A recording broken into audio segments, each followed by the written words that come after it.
oil and gas policy expert Jason Isaac joins us. Good morning, Jason. Thank you, Jason. Thank you so much. All right, so President Biden, he expects refiners to just flip a switch to increase oil production after his policies force them into an energy bottleneck. What's his plan here?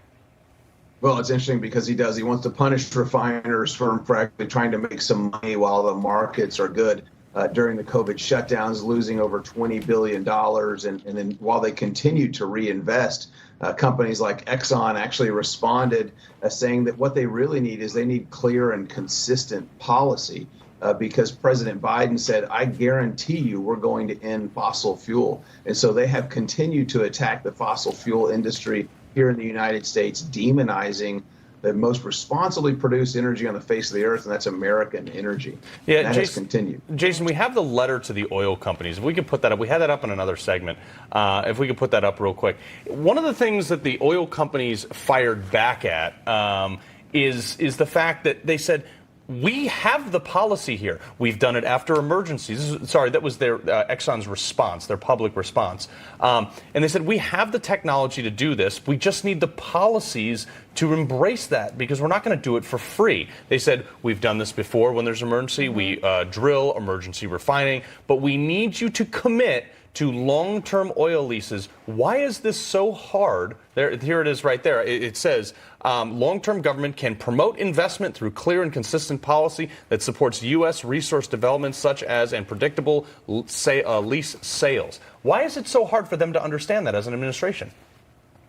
Well, they continue to attack it, and he's keeping to his word. President Biden is keeping to his word. I guarantee you we're going to end fossil fuel. So they're talking out of one side of their mouths and then saying something completely different out of the other. And either way, their policies are crushing the American people, and it's really an injustice to the world's poor because we depend on energy. Again, energy is produced more responsibly here in the United States than anywhere else. We depend on that energy to fuel our lives, to feed our families. Everything that we do is related to access and energy. And that's why over the last 150 years, we've seen these incredible advancements in mankind. Our life expectancy has increased. Our quality of life has increased. Infant mortality is down. These are all great things. And it's time for the Biden administration to really embrace American energy independence with fossil fuels and nuclear energy. But they haven't. And really the big reason is they've weaponized the entire government, this whole of government approach against fossil fuel producers. You mentioned clean energy, nuclear, things like that. Do you think, and I've always said this for a long time, if the president came to the podium today and said, hey, look, the first company to come up with a clean, reliable, renewable energy source equal to, greater than, or comparable to fossil fuel would pay no federal taxes for, 10 years. Do you think Exxon, any of these major companies would come out and be like, hey, guys, we've just figured out how to do hydrogen?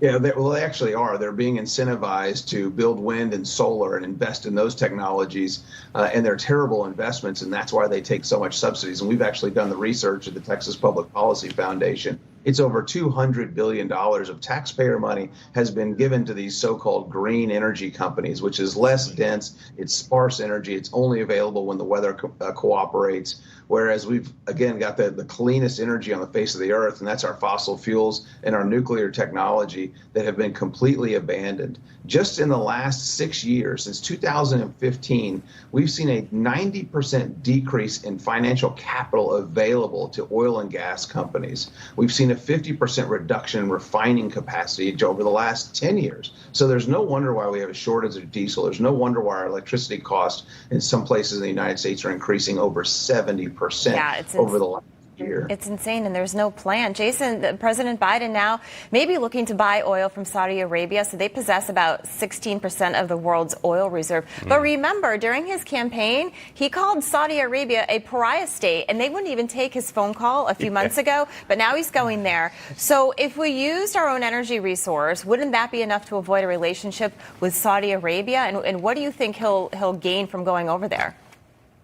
It would give us incredible leverage across the face of the earth in helping our allies if we were producing more of our oil and more of our natural gas, more of our coal, and utilizing our pollution control technology. For the last few years, I've advocated against the Paris Agreement because it focuses on carbon dioxide, which is necessary for life on Earth, and eliminating it does nothing to mitigate any climate change whatsoever, but it does increase the cost of everything that we use. But we should really have a clean air accord called the Pittsburgh Accord, where we ask our trading partners to meet our air quality standards, because we're world leaders in environmental protection, we're world leaders in clean air, and we're number one when it comes to access to clean and safe drinking. Good luck and getting other countries aren't following suit at all. China, India, good luck with that. The worst polluters. All right, Jason Isaac, thank you so much. We appreciate it. Have a good weekend.